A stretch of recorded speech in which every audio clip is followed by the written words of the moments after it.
The Aziz Ansari sexual assault allegations have split a wedge between people. However, this time the split is between those on the left, and this asks a very important question. Has the oppression hierarchy changed in their political lexicon, and what does this mean for the #MeToo movement? I'm Ben Davies, this is Pure Hollywood.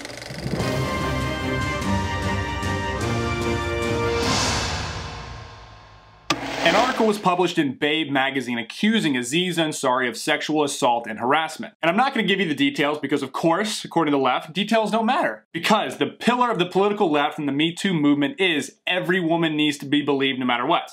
Hillary Clinton even said this. So the facts and the details don't matter. So if these rules are perfectly understood and progressed by the political left, why do we see a split in the social justice warriors? Some people coming out defending Aziz and others being furious that anyone would stand up defending him. And the reason for this is the oppression hierarchy, victim hierarchy, or my very favorite, the oppression Olympics. And if you've never heard of these terms, let me just explain them for you real quick. If your entire ideology is based on Marxism, I mean equality. Obviously not equality of opportunity, but rather equality of outcome. And since that is obviously impossible, this also means you're fighting a battle constantly with some sort of outside force, an oppressive force. And for the left, it's capitalism and cisgender white men. And in this system, your merit is based on how oppressed you are in this overbearing system. And because the left likes to push people into categories instead of treating them as an individual, some people's beliefs or their struggles have to take a backseat to others, thus the hierarchy. While I still claim to be fighting for all. Let me explain. You always hear on the political left, we are fighting against sexism, Islamophobia, transphobia, and anti-Semitism. But that's not the case. According to the FBI, Jews, which only make up 2% of the American population, are victims of over 50% of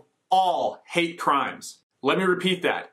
50% of all recorded hate crimes. So then why does this group of oppressed minorities have to take a backseat to issues such as Islam and mass immigration from the Middle East? I mean, even in Hamas, in its actual charter, its Bill of Rights, if you were, it calls for the eradication of all Jews. I mean, why don't the political left call out people like Hamas, an elected group of people in the Middle East who in their very charter say we're going to destroy all the Jews, we want to eradicate all the Jews. And when many political leaders in the Middle East call for the exact same thing, how come that is not criticized? You can see another example of this hierarchy with feminism in the LGBTQ community. BuzzFeed got furious at Patricia Arnett after her speech for winning in the movie Boyhood, when she talked about now we need to move forward and promote feminism and equality for women everywhere. And then in an interview afterwards, spoke about how now the LGBTQ community has gotten gay rights and gay marriage and everything's equal, then they should move over and start focusing on feminine issues for equality, pay gap, all this kind of stuff. BuzzFeed ripped her up and down for this, and she was widely criticized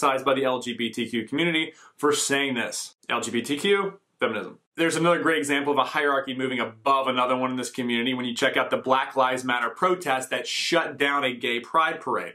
LGBTQ, Black Lives Matter. You also don't see the political left because of the hierarchy of oppression talking about the recent surveys in London. 52% of the 100,000 Muslims surveyed thought that homosexuality should be illegal. And 35% thought that a man should have more than one wife. I mean, I thought this was all equal, right? Like, I thought they were protecting against minority classes like Jews, gays, women, because it's a hierarchy and they're not high enough to dictate what the cause of the month is. So why is it important talking about Aziz Ansari's allegations as well as the social justice hierarchy and the political left's reaction to it? Well, if all women should be believed now and Aziz is getting a pass by many on the left, that would seem like a person of color and of Muslim descent may have crossed the finish line before the others, winning the oppression Olympics. I believe this kind of ideology is so divisive and unproductive for society as a whole. If your fundamental beliefs are that you should be able to think and say whatever you like without risk of being offensive or offending someone else. If you believe that you should be free to choose whether you want to take part and celebrate someone else's lifestyle or be totally free to live that lifestyle out for yourself, that we should be able to live our lives without government intervention, and that we should be judged not by on our race, class, or gender, but rather on merit and content of character, then